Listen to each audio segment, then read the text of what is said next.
प्रिय श्रोताओं, सादर नमस्कार। जय माँ कालिका। आप सभी को देवशयनी एकादशी की बहुत बहुत शुभकामनाएं। सूर्यवंश में मंधाता नाम के एक चक्रवर्ती राजा था जो बहुत ही सत्यवादी और महान प्रतापी था। अपनी प्रजा का संतान की तरह पालन करता था। उसकी प्रजा धन धान्य से भरपूर और सुखी थी। उसके राज्य में कभी भी अकाल नहीं पड़ता था। एक समय उस राजा के राज्य में 3 वर्ष तक वर्षा नहीं हुई, जिससे कि अकाल पड़ गया। प्रजा में अन्न की कमी हो गई। प्रजा बहुत दुखी हो गई। भूख प्यास से पीड़ित प्रजा मरने लगी। अन्न के न होने से यज्ञ हवन शुभ कार्य भी बंद हो गए। एक दिन लोग राजा के पास जाकर कहने लगे, सारी प्रजा त्राही त्राही करने लगी कि इस सब का कारण वर्षा है। वर्षा की कमी के कारण अकाल पड़ने से प्रजा मर रही है। हे राजन, आप कुछ ना कुछ प्रजा के कष्ट को दूर करने के लिए करिए। राजा मंधाता सारी बात समझ गए और बड़े दुखी हो कहने लगे कि राजा के पापों के कारण ही प्रजा को दुख भोगना पड़ता है। मैंने बहुत सोच विचार किया, मुझे अपना कोई दोष नहीं दिखाई दे रहा। मैं आप लोगों के कष्ट को समझता हूँ, मैं इसके लिए ज़रूर कोशिश करूँगा। प्रजा के दुख से दुखी राजा मंधाता को सैनिक लेकर वन की तरफ चला गया। अनेक ऋषियों के आश्रम में घूमता हुआ अंत में ब्रह्मा के पुत्र अंगिरा ऋषि के आश्रम में पहुंचा। वहां राजा ने घोड़े से उतरकर अंगारा ऋषि को प्रणाम किया। मुनि अपने नित्य कर्म से निवृत्त हुए थे। मुनि ने राजा को आशीर्वाद देकर उसके कुशल क्षेम पूछा। आश्रम में आने का कारण पूछा। मुनि ने कहा, राजन, आप कुशल पूर्वक हैं, आपकी प्रजा भी कुशल पूर्वक है। आप यहाँ कैसे आए, मुझसे कहिए। राजा ने हाथ जोड़कर विनीत भाव से कहा, हे सप्तऋषियों में श्रेष्ठ ऋषि, सब प्रकार से धर्म का पालन करने पर भी मेरे राज्य में अकाल पड़ा है। प्रजा बहुत दुखी है। राजा के पापों के प्रभाव से ही प्रजा को कष्ट मिलता है, ऐसा शास्त्रों में कहा है। मैंने अपने जीवन में किसी प्रकार का कोई पाप नहीं किया। मैं धर्म के अनुसार राज्य कर रहा हूँ, तो मेरी प्रजा को इतना कष्ट क्यों? मुनि ने अपनी दिव्य दृष्टि से अकाल पड़ने का कारण जाना, साथ ही प्रजा के कष्टों को दूर करने का उपाय भी बताया। कहने लगे, हे राजन, ये सतयुग है, यह सब युगों से उत्तम और श्रेष्ठ है। इसमें धर्म के चारों चरण होते हैं।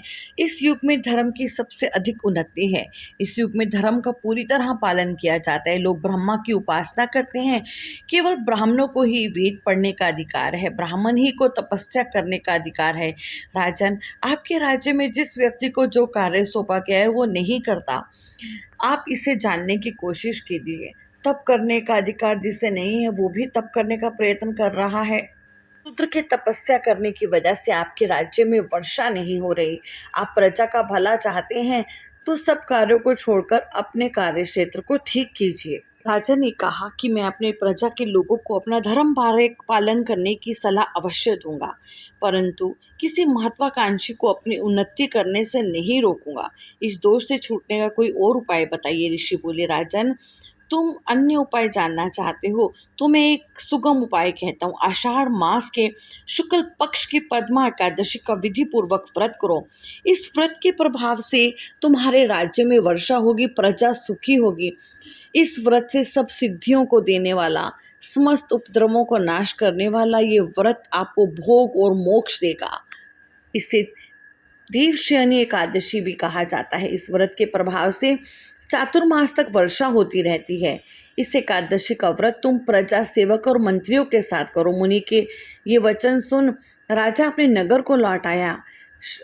मुनि की शिक्षा से राजा मंधाता ने प्रजा के साथ विधि पूर्वक पद्मा एकादशी का व्रत किया। उस व्रत के प्रभाव से वर्षा हुई, प्रजा सुखी हो गई।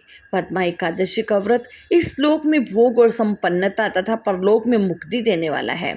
इस मास की एकादशी का व्रत सभी मनुष्यों को करना चाहिए। इस महात्म्य को पढ़ने और सुनने से मनुष्य के सभी पाप नष्ट होते हैं, अकाल मृत्यु का भय दूर होता है। आज के दिन तुलसी का बीज पृथ्वी या गमलों में बोया जाए तो महान पुण्य होता है। तुलसी पवन से यमदूत भी भय खाते हैं। जिसके गले में तुलसी माला होती है उसका जीवन धन्य समझना चाहिए। इस व्रत के करने से भगवान विष्णु प्राप्त होते हैं और मोक्ष की प्राप्ति होती है। सूर्य कर्क राशि में आता है तो भगवान विष्णु को शयन कराते हैं और सूर्य के तुला राशि में प्रवेश करने पर उन्हें जगाया जाता है। शयनी एकादशी से कार्तिक शुक्ल द्वादशी का समय तक का समय चातुर्मास व्रत के लिए भी बहुत ही अच्छा माना जाता है। भगवान श्री कृष्ण कहते हैं, हे धर्मराज, देवशनि एकादशी को कमल नयन विष्णु की पूजा कमल के पुष्पों से करनी चाहिए। इस व्रत को व्रती त्रिदेव पूजन का पुण्य प्राप्त करता है। नियम पूर्वक सभी कार्यों को करना चाहिए। मुझे सुनने के लिए आपका बहुत बहुत धन्यवाद। मेरे चैनल को लाइक, शेयर एंड सब्सक्राइब ज़रूर कीजिए। एक बात और, जो मनुष्य ब्रह्मचार्य का पालन करते हुए विष्णु भगवान का पूजन करते हैं इन दिनों, उन्हें भी मोक्ष की प्राप्ति होती है। ब्राह्मणों को दान पुण्य करना चाहिए, झूठ नहीं बोलना चाहिए। चतुर्मास शुरू 10 जुलाई को है। इस दिन भगवान विष्णु सो रहे हैं। सभी शुभ कार्य बंद हो जाएंगे। कोई खाने की चीज़ें अगर आप छोड़ना चाहते हैं इन दिनों ज़्यादा पुण्य पाने के लिए, तो बैंगन, पान, अदरक नहीं खाना चाहिए। कमलगट्टे की माला पर ओम नमो भगवते वासुदेवाय का पूजन करना चाहिए। इस दिन संडे पड़ रहा है, इसलिए तुलसी पूजन नहीं किया जाएगा। तुलसी माँ को दूर से प्रणाम किया जाएगा। शिवलिंग पर जल चढ़ाइए। ओम नमो भगवते वासुदेवाय का पूजन करिए। भगवान को स्नान करा के उस जल को पीजिए।